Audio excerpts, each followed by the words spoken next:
If you could teach guys like one thing or two things about women, what would it be? What would you tell them? Don't chase. Don't chase. And don't be afraid of rejection. You know, don't be afraid of rejection.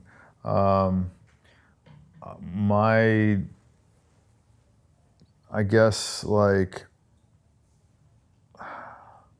my strategy in college would be every time I would see a hot girl, I'd just go up and talk to her.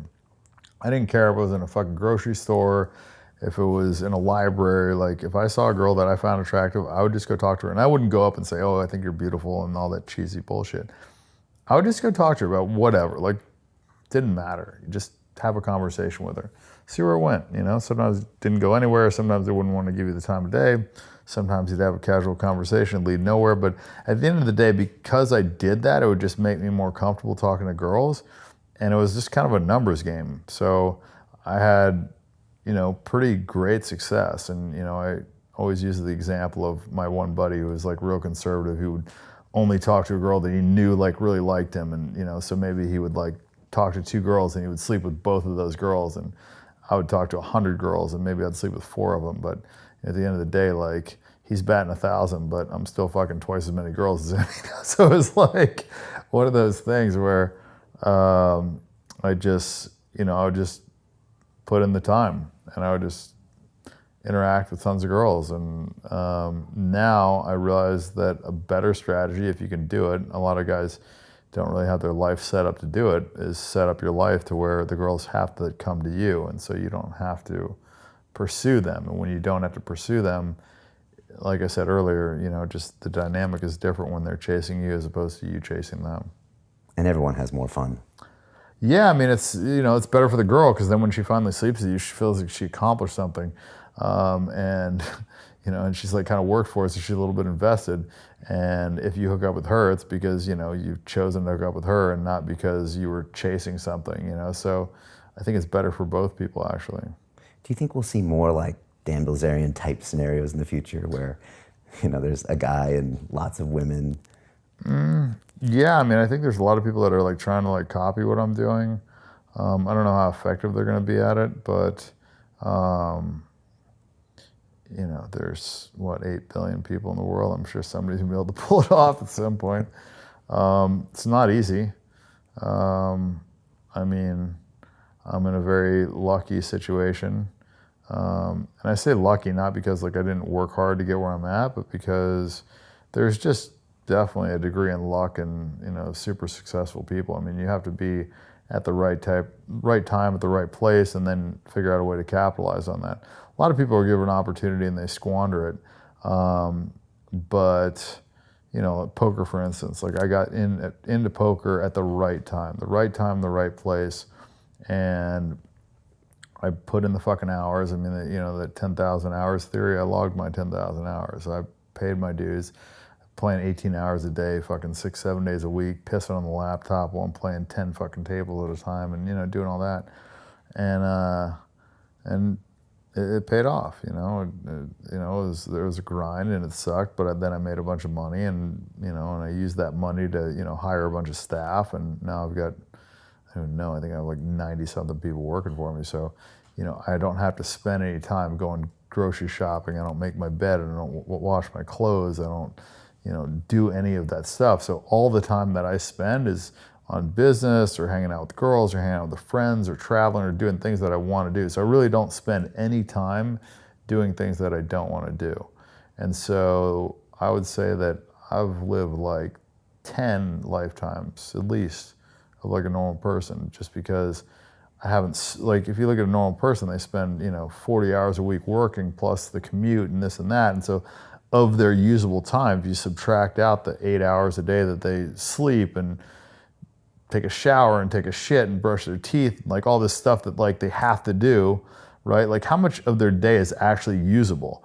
And then of that day, like how much of that are they spending going to work, doing something that isn't anything that they really want to do? Like maybe they're sorting mail, or they're doing TPS reports, or they're fucking flipping burgers, or whatever it is, but it's like something that's not contributing to their life at all.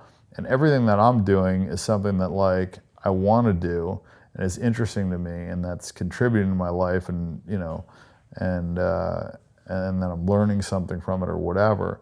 Even with girls, I mean, every time you interact with a girl, you learn something, you figure out more psychology, you understand why they do, because like it makes sense. Like girls just want to do what they're not supposed to do. Like I feel like they kind of like get off on that. So if you understand that premise and then like the whole competitive piece of it, like the stuff they do, it makes sense if you like understand all that stuff.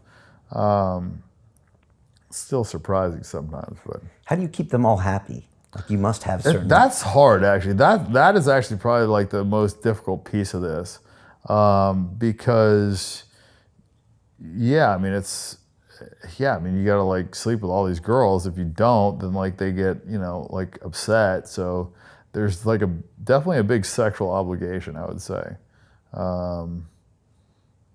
but you have to like if it's I don't know. It's like I mean. We could go off on this tangent for a while, but the girls, I guess, I think it's like 2 to 3 months, and then they usually just like all get too attached. They can't deal with the situation. But up until that point, you have to kind of like, you can't spend too much time with a girl because then that will accelerate that situation. Then she'll get to the point where, she's just too invested and she can't deal with the other girls.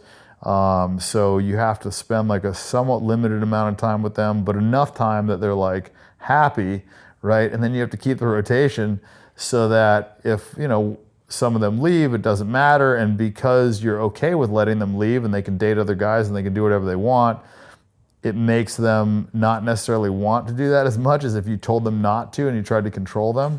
So it's a whole crazy dynamic. I don't know. It's pretty much like uncharted territory. I was just talking to this girl about this last night.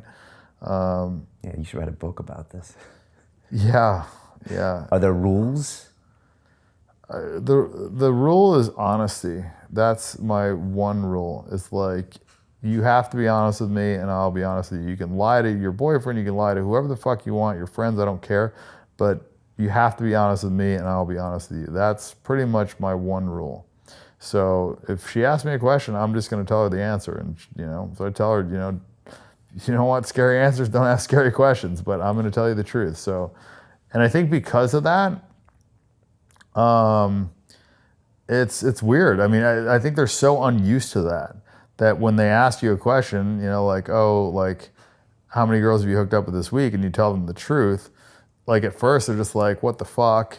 And then a part of them is kind of like a little bit relieved because they're like, fuck, like this guy's like going to be honest with me. Like I can ask him any question. He's going to tell me the truth. And I think that's like really rare. Like I don't think there's many people that are being honest. Like in LA now they have this whole sugar daddy thing where like the guy's got 5 girlfriends and the girl's got like multiple boyfriends. She's got like 4 dudes paying the same bills. So it's like if she gets a more expensive apartment, it just means that she just made 3 times more income because 4 guys are paying for that same apartment. You know what I mean? So it's like a whole crazy thing. And they're all lying to each other and it's this whole nutty situation. But yeah, I think the rarest thing is the honesty. And I think the reason the girls are okay with it, because a lot of people ask that, like why the girls are okay with it, is because of the honesty. And I would choose it too. I would choose honesty over the possible illusion or the hope of monogamy. You know what I mean? Because if they ask me a question, they know I'm going to tell them the truth. So I think there's more value in that than in the pretense of like, I think this guy's monogamous, but I don't know, and I'm going to try and catch him cheating. And I always have it in the back of my mind, like, is he doing that? And then 2 years down the line, they find out that the guy's been cheating on them the whole time. And then they end up like an emotional wreck and, they've been deceived and they have all this animosity. I never really have like any bad breakups or any like, negative fallouts with girls. Like, yeah, sometimes like they'll implode and they'll get upset, but like I never lied to them and they never like got swindled or like sold a bill of goods. So there's never usually like any animosity at all. So, and I think that's kind of a cool thing.